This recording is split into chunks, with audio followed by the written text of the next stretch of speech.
देखिए, हम लोग अभी तक पढ़ रहे थे दो ध्रुवीयता का अंश। उस दो ध्रुवीयता के अंश में हम लोगों ने यूएसएसआर के बारे में पढ़ा, उसके विघटन के बारे में पढ़ा। अब बात हम करेंगे मिखाइल गोर्बाचेव और उसके सुधारों की नीति के बारे में कि जब मिखाइल गोर्बाचेव ने यूएसएसआर, जिसको हम सोवियत संघ कहते हैं, उसका जब अध्यक्ष जब बना था, महासचिव जब बना था मिखाइल गोर्बाचेव ने, तो उस समय महासचिव बनने के बाद मिखाइल गोर्बाचेव ने क्या क्या सुधार किया और उस सुधार का परिणाम क्या निकला, नतीजा क्या निकला, उसके बारे में हम बात करेंगे। तो सबसे पहले आइए हम करते हैं मिखाइल गोर्बाचेव।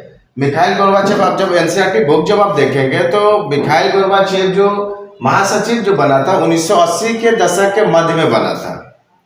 मध्य का मतलब सबसे पहले आप जान लीजिए 1980 के दशक को हम जानते हैं। 1980 के दशक की बात करते हैं तो 80 से लेकर के 90 तक की बात करते हैं।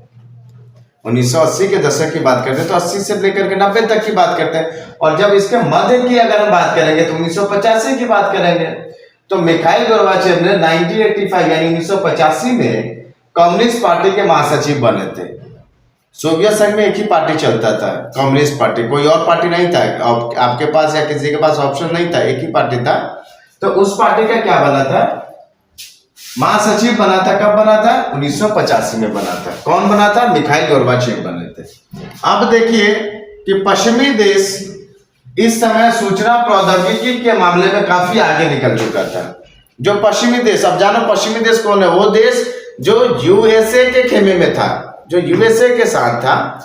उन देशों ने क्या किया कि सोवियत संघ के मामले में, सूचना के मामले में, प्रौद्योगिकी के मामले में, यानी इंफ्रास्ट्रक्चर कह लो, टेक्नोलॉजी कह लो, इन सब के मामले में बहुत आगे निकल चुका था। किससे, सोवियत संघ से। मिखाइल गोर्बाचेव ने सोवियत संघ को पश्चिमी के देश के बराबर लाने के लिए सुधारों का प्रयास किया। मिखाइल गोर्बाचेव ने क्या करता है कि सोवियत संघ को दो खेम, पूरी दुनिया, यूरोप दो खेमे बटा हुआ था, पश्चिमी और पूर्वी, यानी सोवियत संघ जो था पूर्वी खेमे का देश था। तो सोवियत संघ को पश्चिमी के बराबर लाने के लिए, मतलब यूएसए के बराबर लाने के लिए बहुत सारे सुधारों का प्रयास किया, मतलब सुधार करना चाहा ताकि ये भी बराबर आ जाए। मिखाइल गोर्बाचेव ने दो नीति लाया। एक को हम कहते हैं ग्लासनोस्ट और दूसरे को कहते हैं पेरेस्ट्रोइका। अब ये जो रशियन वर्ड है ग्लासनोस्ट और पेरेस्ट्रोइका, इसलिए आप बड़े अच्छे से नहीं समझोगे, लेकिन आप यहां देखिए ग्लासनोस्ट का मतलब होता है खुलापन, यानी ओपन डोर। पेरेस्ट्रोइका का मतलब होता है पुनर्रचना।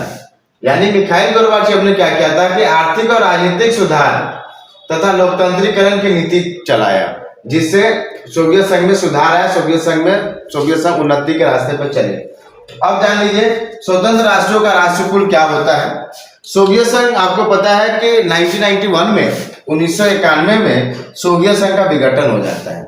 सोवियत संघ का जब विघटन होता है तो सोवियत संघ से 15, 1, 2, 3 इस तरीके से 15 नए देश का उदय हुआ। कितने देशों का उदय हुआ, 15 नए देशों का उदय होता है जब सोवियत संघ का विघटन हो जाता है तब। अब इन सभी देशों ने मिलकर के एक संगठन बनाया। कौन देश, ये 15 जो सोवियत संघ से, यानी यूएसएसआर से जो 15 देश निकला था, इन देशों ने मिलकर के एक संगठन बनाता है और उस संगठन का नाम रखता है स्वतंत्र राष्ट्रों का राष्ट्रकुल। क्या नाम रखता है, स्वतंत्र राष्ट्रों का राष्ट्रकुल नाम रखता है। अब ये एक ऐसा संघ था या संगठन था जो अपने देशों के बीच क्या करता था, व्यापार, श्रम और वस्तुओं का आवाजाही बनाए रखता था, मतलब लेन देन का सिस्टम था इसमें। तो ये ऐसा नहीं था कि इसमें और देश नहीं आना था, और भी देश आ सकता था। अब सोवियत संघ के विघटन के कारण क्या था, सोवियत संघ का डिसइंटीग्रेट क्यों हुआ, सोवियत संघ का विघटन क्यों हुआ, सब देखो हर चीज के पीछे कुछ ना कुछ रीजन है। तो सोवियत संघ का विघटन का जो कारण है उसके बारे में हम बात करेंगे। तो जनता की आकांक्षाओं का पूरा ना कर पाना। सोवियत संघ जो था उसमें कम्युनिस्ट पार्टी की सरकारें थी, तो कम्युनिस्ट पार्टी जो है जनता की जो आकांक्षाएं थी, आज जैसे मान लो हमारे देश में बीजेपी की हुकूमत है, अब मोदी जी प्रधानमंत्री है, अब ये लोगों की आकांक्षाओं को पूरा ना करें, उम्मीदें जो हम लगा करके बैठे हुए, अगर वो आप उसको पूरा नहीं करें कीजिएगा तो क्या होगा लास्ट में। तो वैसे ही सोवियत संघ के विघटन का कारण क्या निकला कि कम्युनिस्ट पार्टी की जो सरकारें जो थी तो लोगों की आकांक्षाओं की उम्मीदों को पूरा नहीं कर पाए, लोगों की उम्मीदों पे खड़ा नहीं उतर पाए, जिसके कारण विघटन हुआ। सोवियत प्रणाली पे नौकरशाही का शिकंजा कसता जा रहा था। नौकरशाही मतलब जो सोवियत प्रणाली में अफसर वगैरह जो लोग थे, वो अफसर ही था, करप्शन बढ़ रहा था, वो अपने आप में मस्त। उसका एक ही पार्टी का राजनीतिक पर क्या था, अंकुश था, एक ही पार्टी था, कम्युनिस्ट पार्टी। इसके अलावा कोई दूसरी पार्टी ही नहीं थी, ना दूसरी पार्टी को बनाया जाना था। इसके कारण भी लोगों में नाराजगी थी। संसाधनों का अधिकतम उपयोग परमाणु हथियारों पर किया जा रहा था, होराहोरी के चक्कर में, कोल्ड वॉर के चक्कर में। प्रौद्योगिकी और बुनियादी ढांचे में पश्चिमी देशों की तुलना में पीछे हट गया। आपको पता होना चाहिए कि एक टाइम ऐसा भी था कि सोवियत संघ के अंदर पेन से लेकर के ना कार बनाने का भी कारखाने थी, इंडस्ट्री था, टेक्नोलॉजी था, पेन से लेकर के कार बनाने का। लेकिन एक वो भी दौर आया जिस दौर में सोवियत संघ और यूएसए के बीच में जब होराहोरी होना स्टार्ट हो गया, कोल्ड वॉर चलना स्टार्ट हो गया, शीत युद्ध चलना स्टार्ट हो गया, तो सारा का सारा संसाधन जब आप हथियारों पे यूज करोगे तो प्रोडक्टिविटीज पे क्या करेंगे आप, देश की उन्नति पे क्या करेंगे। अब उसके लिए तो कुछ आपके पास बचा नहीं, सारा का सारा हथियार आप परमाणु हथियारों पे लगा रहे हो, सारा का सारा संसाधन, ठीक है, सारा का सारा संसाधन आप क्या कर रहे हो, पश्चिमी देशों के साथ होड़ में लगा रहे हो, रूस का वर्चस्वशाली। अब एक चीज और आता है कि ये जो सोवियत संघ था, सोवियत यूनियन या यूएसएसआर की हम जो बात करते हैं, तो हम सबको पता पहले ही कि इसमें 15 देशों से मिलकर के बना हुआ था सोवियत संघ। उन 15 देशों में सबसे ज्यादा वर्चस्व कोई था, किसी का था सोवियत संघ के ऊपर, तो था रूस का। इससे भी बाकी 14 देशों को नाराजगी थी। गोर्बाचेव ने क्या किया, सुधार के कई सारा नीति बना अपनाए, लेकिन उसके पार्टी के लीडर, उसके पार्टी के लोग ही गोर्बाचेव के सुधारों को क्या किया, नकार दिया, विरोध करना स्टार्ट कर दिया। कुछ लोगों का कहना था सुधार जरूरी है, बट सुधार गोर्बाचेव का जो नीति में जो सुधार हुआ, स्लोली हुआ, धीरे धीरे हुआ, इसको लेकर के भी लोगों ने बैकवर्ड किया। और अर्थव्यवस्था का गतिरोध हो जाना, मतलब अर्थव्यवस्था एकदम से रुक गया।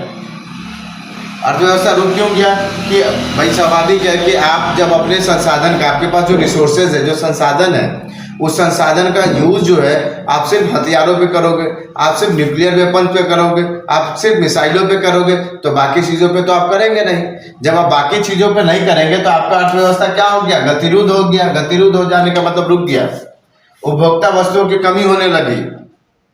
अब उपभोक्ता वस्तुओं की जब कमी होने लगी तो लोग तराई मान हो जाता है। लोग दूसरे से, जो देश, जो संघ, सोवियत संघ, जहां पिन बनाने से लेकर के कार बनाने तक की फैक्ट्री थी, किसी चीज की कमी नहीं थी, संचार प्रणाली उन्नत था, ट्रांसपोर्टेशन, मतलब आप जान लीजिए किसी भी चीज की कमी नहीं थी, उस देश के साथ ये हालत हुआ।